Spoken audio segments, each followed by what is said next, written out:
जगन्नाथ जी के एक परम वैष्णव भक्त हुए श्री अंगद जी महाराज। अंगद जी का चरित्र इतना सुंदर है।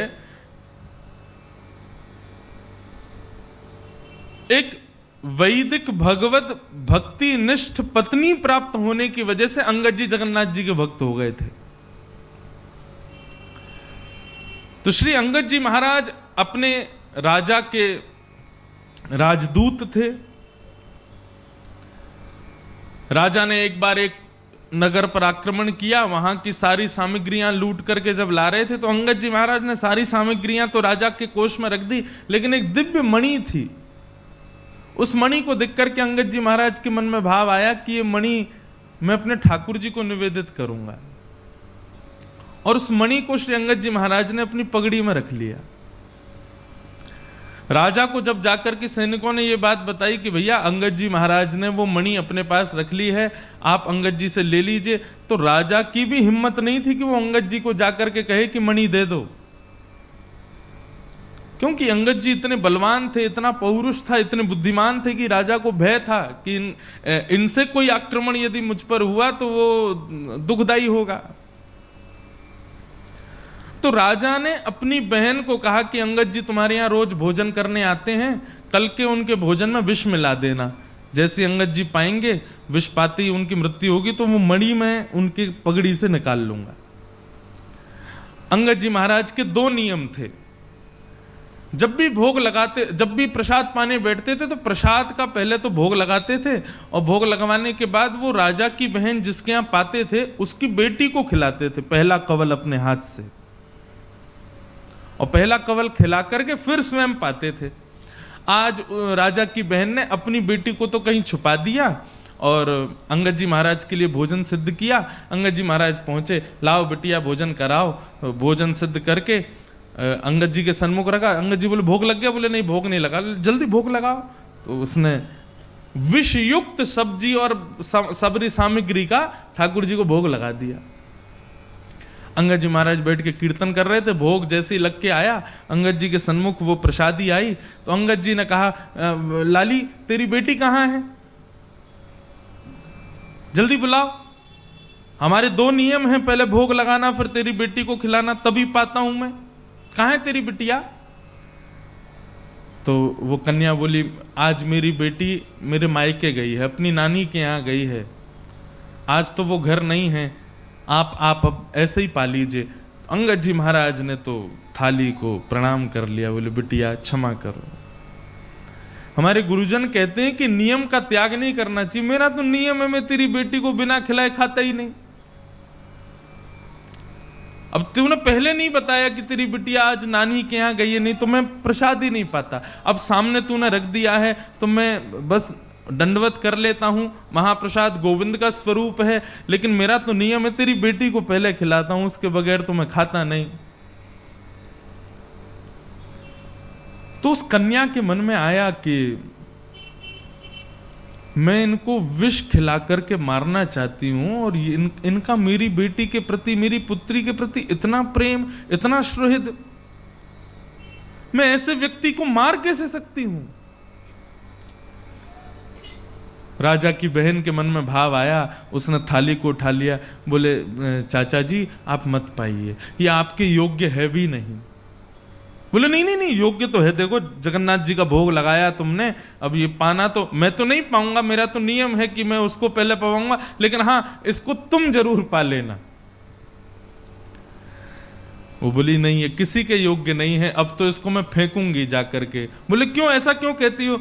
तब उसने पूरी बात बताई। बोले कि राजा के कहने पर मैंने इसमें विष मिला दिया था आपको खिलाने के लिए, परंतु आपका मेरी बेटी के प्रति इतना भाव देख करके, जान करके मुझे लगा कि मैं गलत कर रही हूं, ये आपके योग्य नहीं है। अंगद जी बोले क्या इसमें विष मिलाया था? बोले जी आपकी पगड़ी में एक मणि है अंदर छुपी हुई, उसको लेने के लिए राजा ने आपको विष देने को कहा था। अंगद जी महाराज बोले बिटिया तूने इसमें विष मिलाया और तूने ठाकुर जी का भोग लगा दिया, विष युक्त भोग लगा दिया। हाँ चाचा जी गलती होगी, क्योंकि आप पाते नहीं ना बिना भोग के, इसलिए भोग लगा दिया। बोले तूने अपनी बेटी को छुपा दिया कि कहीं उसको विषयुक्त भोजन ना पाना पड़े, लेकिन तूने ठाकुर जी के सामने रखने में तेरे हाथ नहीं कांपे, तेरा हृदय अंदर से नहीं बोला, तेरे मन में यह भाव नहीं आया कि ठाकुर जी को विष का भोग लगा रही हूं मैं। अंगद जी के नेत्र सजल हो गए। बोले बिटिया ठाकुर जी ने विषयुक्त पाया है तो अब मैं भी पाऊंगा, लाओ थाली दो।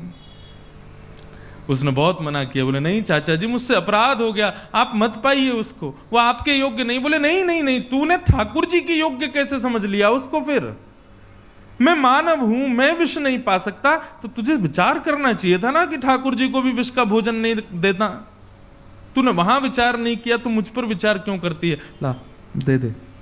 और थाली लेकर के सन्मुख रखा। समस्त प्रसाद को प्रणाम करते हुए ठाकुर जी से क्षमा मांगने लगे अंगद जी, और प्रत्येक ग्रास को सब्जी में डुबो करके पाने लगे। भगवत प्रसाद के प्रति इतनी निष्ठा श्री अंगद जी की, ज्यों ज्यों कवल अपने मुख में धारण करें अंगद जी के अंग का तेज त्यों त्यों बढ़ रहा है। संपूर्ण प्रसाद का सेवन कर लिया, ठाकुर जी के चरणों में दंडवत प्रणाम किया। अंगद जी इंतजार कर रहे हैं कि शायद विष होगा तो निकलेगा, मेरे प्राण निकलेंगे, लेकिन अंगद जी का बाल बांका नहीं हुआ। इस भाव से क्या समझ आता है? ठाकुर जी के सन्मुख जब किसी वस्तु को रखा जाता है, वस्तु को उनके चरणों में निवेदित किया जाता है, तो ठाकुर जी उसको स्वीकार नहीं करते। ठाकुर जी तो केवल दृष्टि से पवित्र करके हमारे योग्य बनाते हैं ताकि हम उसे पा सकें। लेकिन वस्तु जब ठाकुर जी को बिना निवेदित किए हम लोग पा लेते हैं, अपनी जीव के स्वाद की मधुरता के लिए, अपनी इंद्रियों की प्रसन्नता के लिए, वही वस्तु फिर हमारी इंद्रियों को पाप की ओर अग्रसित कर देती है।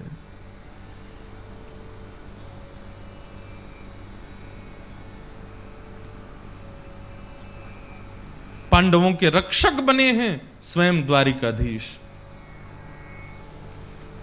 अश्वत्थामा अर्धरात्रि में गया, भगवान पांचों पांडवों को लेकर के नदी के किनारे चले गए किसी बहाने से, परंतु द्रौपदी के 5 पुत्र वहीं सोते रह गए, और अश्वत्थामा ने आकर के उन 5 को मार दिया। उनके सर को अपने एक थैला में लेकर के चला गया। अंधेरे के कारण उसको पता नहीं चला कि ये 5 पांडव नहीं थे। जैसे ही दुर्योधन ने 5 के सर देखे, दुर्योधन समझ गए ये कौन है। दुर्योधन बोले अरे अश्वत्थामा तुमने बहुत बड़ी भूल कर दी, ये 5 पांडव नहीं है, द्रौपदी के 5 पुत्र हैं। हमारे कुल में तर्पण करने वाला नहीं बचा अब कोई। बहुत बड़ी गलती हो गई, और इसी आत्मग्लानि में दुर्योधन के प्राण निकल गए। यहां प्रातः काल का समय हुआ, 5 बालकों को मरा जब देखा, द्रौपदी रुदन करने लगी, और द्रौपदी के नेत्रों में आंसू देख करके अर्जुन ने प्रतिज्ञा ले ली, द्रौपदी रोना मत, मैं वचन देता हूं जिसने भी 5 को मारा है मैं उसको जीवित नहीं छोड़ूंगा। और जैसे अर्जुन ने ये प्रतिज्ञा ली, भगवान ने अर्जुन का हाथ पकड़ा। अर्जुन, क्रोध में निर्णय नहीं लेते। कई लोग आते हैं आकर के मुझसे कहते हैं महाराज जी हमारा क्रोध कम नहीं होता। क्रोध कम करने का एक तरीका है, यदि करो तो बताऊं, और वो यही है केवल कि जब क्रोध आए ना तब एक चीज को अपना लो, क्रोध को खूब आने दो, जितना हो सके उतना आने दो, बस क्रोध के समय मौन हो जाओ, बोलो मत कुछ भी। क्रोध भयंकर कब हो जाता है, भयावह कब हो जाता है, सर्वनाशकारी कब हो जाता है, जब आप क्रोध में अपनी वाणी का भी नियंत्रण नहीं रख पाते। क्रोध में सदैव याद रखें कि जिह्वा बस कुछ ना बोले, जितना हो सके नेत्र बंद करके भले हाथ पांव दबा लो, कोई चीज पकड़ लो, क्रोध आ रहा है तो बस कुछ एक स्थान पर बैठ करके कुछ भी करो लेकिन बोलो मत। सबसे बड़ी बात, निर्णय नहीं लेना है। क्रोध में लिया गया निर्णय विनाशकारी होता है।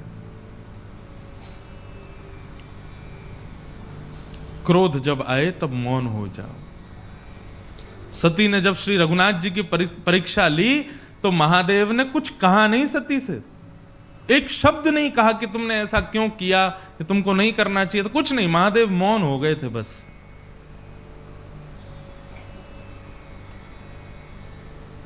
एक सुहृद व्यक्ति का, एक बुद्धिमान व्यक्ति का यह लक्षण है कि वो क्रोध में मौन रहता है, कम बोलता है। अर्जुन प्रतिज्ञा लेने लगा, मैं जान से मार दूंगा, बालकों की हत्या जिसने की है उसको छोड़ूंगा नहीं, द्रौपदी तेरे केशों को रंग दूंगा। भगवान बोल रहे हैं अर्जुन बस, क्रोध में हो तुम, इतने निर्णय मत लो। लेकिन क्रोध में व्यक्ति किसी की सुनता थोड़ी है। नहीं माना अर्जुन और प्रतिज्ञा ले ली, मैं उसको छोड़ूंगा नहीं। भगवान बोले अब फंसेगा, और जब फंसेगा तब आएगा मेरे पास। वही हुआ। कृतवर्मा और अश्वत्थामा आदि 3-4 लोग बचे थे। अर्जुन ने जब जांच करवाई तो पता चला कि अश्वत्थामा ने मारा 5 को। अश्वत्थामा को पकड़ने के लिए जब गए, पकड़ करके उसके केश पकड़ करके बांध दिए, अपने रथ के चक्के से घसीटता हुआ लेकर के जब अर्जुन आया, द्रौपदी ने जैसी देखा कि मेरे पुत्रों को किसने मारा, गुरुपुत्र अश्वत्थामा ने, द्रौपदी अर्जुन के आगे हाथ जोड़ती है, ऐसा मत करो अर्जुन, इसको मत मारो।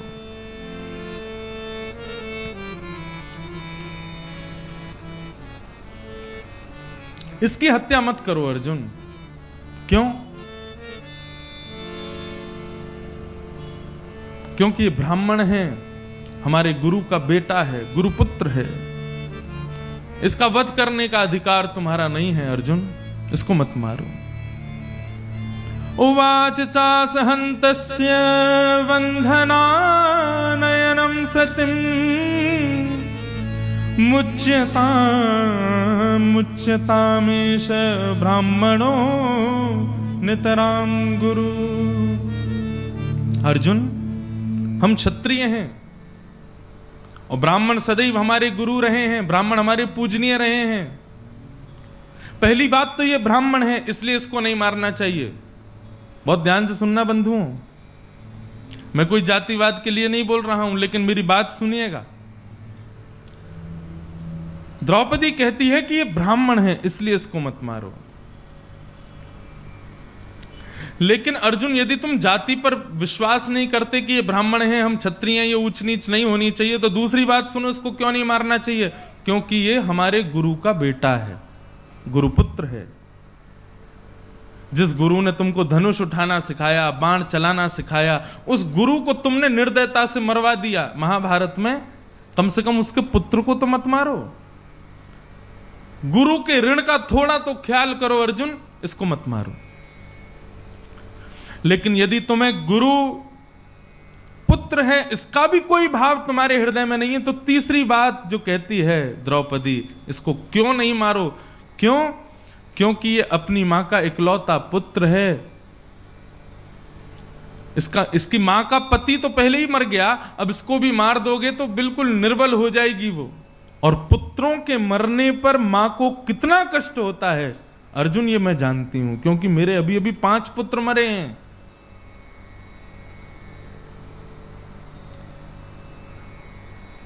युवा पुत्रों के मरने पर कितना कष्ट होता है एक मां जानती है। और मैं वो कष्ट जानते हुए भी अपनी गुरु मां को दूं, ये मैं नहीं चाहती अर्जुन, इसको मत मारो। सूत जी महाराज कहते हैं द्रौपदी की बात में धर्म है, न्याय है, करुणा है, निष्कपटता है, सम है, महत्व, सब कुछ है। द्रौपदी की बात सुनकर के युधिष्ठिर जी कहते हैं अर्जुन, मैं द्रौपदी के पक्ष में हूं, इसको मत मारो। नकुल सहदेव कहने लगे हम भी द्रौपदी के पक्ष में हैं, इसको मत मारो। भीम कहने लगे तू छोड़ देगा तो मैं मार दूंगा। बल है ना। प्रजा कहने लगी अर्जुन हमारे हवाले कर दो, हम मार देंगे। लेकिन अर्जुन सोच रहे हैं मैं क्या करूं, मारूं कि नहीं मारूं। और अंत में यहां पर लिखा है आलोक्यम वदनम सख्य अर्जुन जैसे ही भगवान की ओर देखता है, भगवान अपनी नजर फेर लेते। बोले पहले मना कर रहा था तुझको, ये प्रतिज्ञाएं मत ले क्रोध में आकर के, तूने सुना मुझे? अर्जुन ने जैसे ही भगवान को देखा, भगवान ने मुंह फेर लिया, बोले मुझसे मत पूछो। अर्जुन ठाकुर जी के समीप गया, बोले भगवान मैं असमंजस में पड़ा हूं, मुझे बताइए क्या करना चाहिए। ये बालकों का हत्यारा है, इसको मारना चाहिए, परंतु द्रौपदी की बात में मुझे सार दिखता है कि ये गुरुपुत्र है, ब्राह्मण है, अपनी मां का इकलौता सहारा है, मैं क्या करूं, इसको मारूं कि नहीं मारूं? भगवान बोले अच्छा हमसे पूछ रहे हो? बोले हाँ जी प्रभु आपसे पूछ रहा हूं। मैंने तो पहले मना किया था कि तुम मत लो कोई निर्णय, तब तो तुमने सुना नहीं। अर्जुन बोले गलती हो गई, उस समय मानना चाहिए था। बोले अर्जुन गलती करने से पहले गलती का बोध होना ये एक सद व्यक्ति का लक्षण है, और गलती करने के बाद गलती के ऊपर अपना माथा पकड़ करके बैठना, मैंने ऐसा क्यों कर दिया, ये एक ना स्त्री ना पुरुष अमुक व्यक्ति का लक्षण होता है। लेकिन फिर भी तुम पूछ रहे हो कि इसको मारूं कि नहीं मारूं, तो मैं बताता हूं। ब्रह्म बंधु न हंतव्य आतताई बधारण मय्यैवो भयमां नातं परिपायानुशासनम्। अर्जुन सुनो, ब्राह्मण कैसा भी क्यों ना हो उसको मारना नहीं चाहिए, लेकिन छोटे छोटे बालकों का हत्यारा कोई भी क्यों ना हो उसको छोड़ना नहीं चाहिए। ये ब्राह्मण है इसलिए इसको मृत्युदंड नहीं देना चाहिए, लेकिन ये बालकों का हत्यारा है इसलिए इसको छोड़ना नहीं चाहिए। अर्जुन बोला ये कैसा निर्णय सुनाया ठाकुर जी आपने? मतलब मैं इसको मार भी दूं और इसको छोड़ भी दूं, और इसको मारूं भी नहीं और छोड़ूं भी नहीं। ठाकुर जी बोले अब तुमने पूछा है तो फिर यही निर्णय है। अर्जुन बोला आधा पागल में पहले था, पूरा अब हो जाऊंगा। आप जैसे 2-4 न्यायाधीश हो जाएं दुनिया के, ये कैसा न्याय है? ठाकुर जी बोले विचार करो। देखो बंधु एक बात बताऊं आपको, भागवत के और हमारे जितने भी धर्म शास्त्र है ना, ये सब संकेत में बात करते हैं। संकेत में मतलब इशारे में बात करते हैं।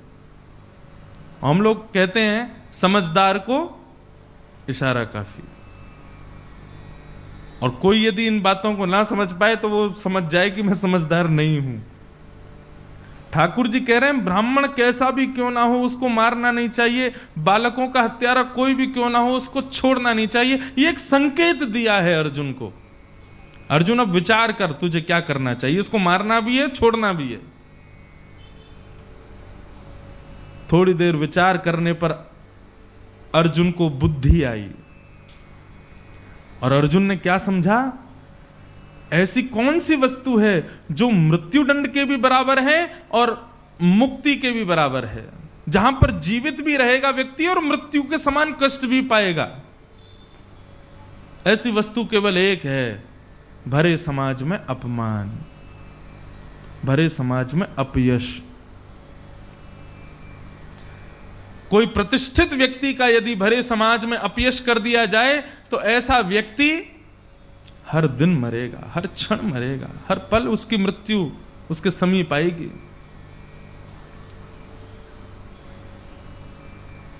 आज भगवान की बात को मान करके अर्जुन ने अश्वत्थामा के आधी दाढ़ी, आधी मूंछ, आधे केश सबको मोड़ दिया। यहां पधारे।